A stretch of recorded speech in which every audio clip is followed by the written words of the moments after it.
नमस्कार, मेरा नाम है डॉक्टर सुनील कुमार राणा और आज जिस विषय पे मैं बात करूंगा उसका नाम है एनिमल बाइट यानी कि जानवरों का काटना। आज की डेट में जानवरों का काटना बहुत ही कॉमन एक घटना हो गई है बिकॉज हमारे घर में ही पेट हैं। स्ट्रे एनिमल्स आप देख ही रहे हैं, रोडों में घूमते हैं, स्पेशली रात के वक्त इनका अटैक बहुत बढ़ जाता है। या वाइल्ड एनिमल्स का अटैक, जब आप ट्रैकिंग पे जा रहे होते हैं या विल्डरनेस में घूम रहे होते हैं तो वहां पर ऐसे वाइल्ड एनिमल जैसे बियर, भालू, इनका अटैक बहुत कॉमन हो जाता है। इसलिए इस विषय में जानकारी होना बहुत ज़रूरी है क्योंकि ऐसे जानवरों के अटैक के बाद काफ़ी ज़्यादा कॉम्प्लिकेशंस हो सकते हैं और कभी कभी ऐसे कॉम्प्लिकेशंस होते हैं जो लाइफ थ्रेटनिंग होते हैं। इसलिए इस बारे में जानकारी होना अति आवश्यक है। तो एनिमल बाइट क्या होता है? जब आप एनिमल्स के साथ खेल रहे हैं, अगर पेट एनिमल्स हैं या अगर हम लोग रात को कहीं घूम रहे हैं और स्ट्रे एनिमल है, वहाँ पर कहीं डॉग है, कैट है, तो अगर ये आपको बाइट कर लेते हैं, काट लेते हैं और आपके स्किन में पंचर कर देते हैं, दांत लगा देते हैं, तो वहाँ पर वायरल इन्फेक्शन या वहाँ पर बैक्टीरियल इन्फेक्शन होने के चांसेस होते हैं। कभी कभी वो लैसरेशन, घाव इतना गहरा कर देते हैं कि उसका भरने में बड़ा वक्त लग जाता है और उसके ऊपर सेकेंडरी इन्फेक्शन हो जाता है और वहाँ पर सूजन आने के चांसेस होते हैं, वहाँ पर कटा हुआ निशान मिलता है और कभी कभी सुजरिन तक, वहाँ पर टांके लगाने तक की नौबत आ जाती है। इसलिए ऐसे कभी भी केसेस हों तो तुरंत अपने नज़दीकी डॉक्टर के पास जाइए।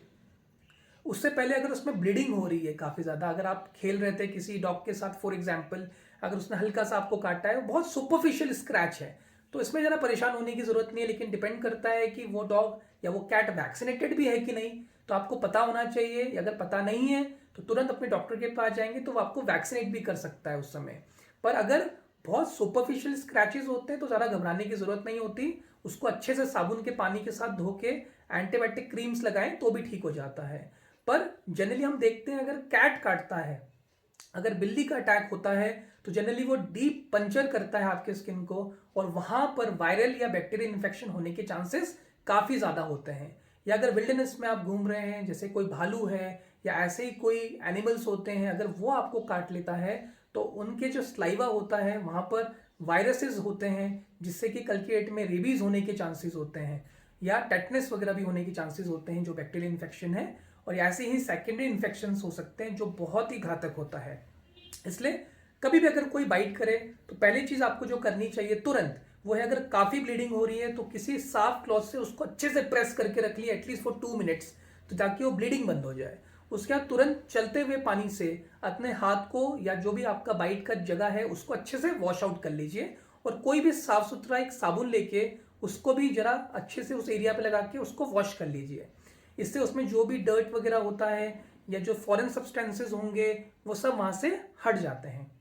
उसके बाद आप अपने डॉक्टर के पास जाएंगे, वो अच्छे से उसको चेक करेगा कहीं दांत तो नहीं छूट गया उसके अंदर या कोई फॉरेन सब्सटेंसेस तो नहीं है या कोई वहाँ पर टिश्यूज या वहाँ पर नर्व्स तो नहीं डैमेज हो गई हैं, और वहाँ पर फिर वो डीब्राइडमेंट भी करता है।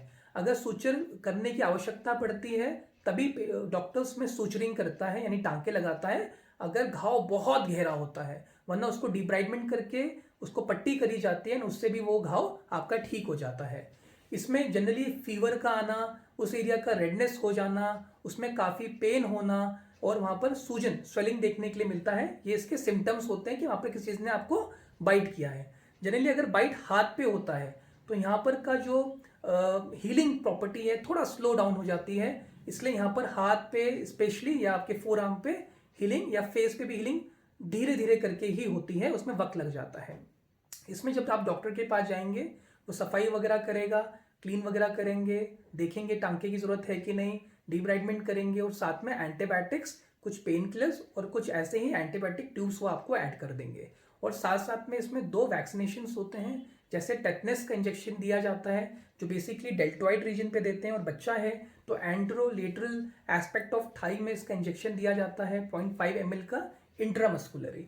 और अगर कोई ऐसे जानवर ने आपको काटा है जो वाइल्ड में मिलता है, जो जंगल की साइड में मिलता है, जिनके स्लाइवा से जनरली इन्फेक्शन आ सकता है या स्ट्रे डॉग्स वगैरह होते हैं, तो हम इसमें जनरली आपको रेबीज का भी इंजेक्शन देने के लिए सलाह देते हैं। तो इसमें क्या होता है, जैसे ही आपको कोई काटेगा तो आप इसमें रेबीज का इंजेक्शन लगाएंगे तो इसमें लगभग 5 इंजेक्शन लगते हैं। ये भी 0.5 से 1 ml का इंजेक्शन होता है। इसका जो डोजेस टाइप है, इसको 5 वाइल्स में 0, 3, 7, 14 एंड 28 डे पे देते हैं। 0 डे मतलब पहला दिन होना माना जाता है। और इसमें 1 ml या 0.5 ml इंजेक्शन को हम लोग इंट्रामस्कुलर ही डेल्टॉइड पे देते हैं, और बच्चे होते हैं तो इनको एंट्रोलेटरल एस्पेक्ट ऑफ थाई में इंजेक्शन दिया जाता है। तो इससे ये बीमारी आपको घातक रूप या कॉम्प्लिकेशन क्रिएट नहीं करेगा। लेकिन अगर आपको बहुत फीवरिश हो रहा है, चिलनेस आ रही है, ब्रेथलेसनेस हो रही है, यानी कि कॉम्प्लिकेशन स्टार्ट हो जाते हैं। टेटनेस का भी और ये रेबीज का भी ऐसा ही बहुत घातक साइड इफेक्ट्स होते हैं, जिसमें आपको बहुत शिवरिंग होती है, कभी कभी हाथ पांव पूरा इसमें पैरालिसिस जैसा हो जाता है, अकड़ जाता है।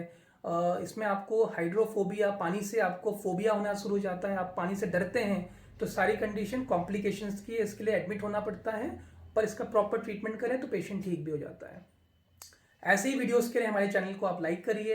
अगर आपका कोई भी क्वेरी हो तो कमेंट सेक्शन बताइए, हम आपको जरूर रिप्लाई करेंगे। धन्यवाद।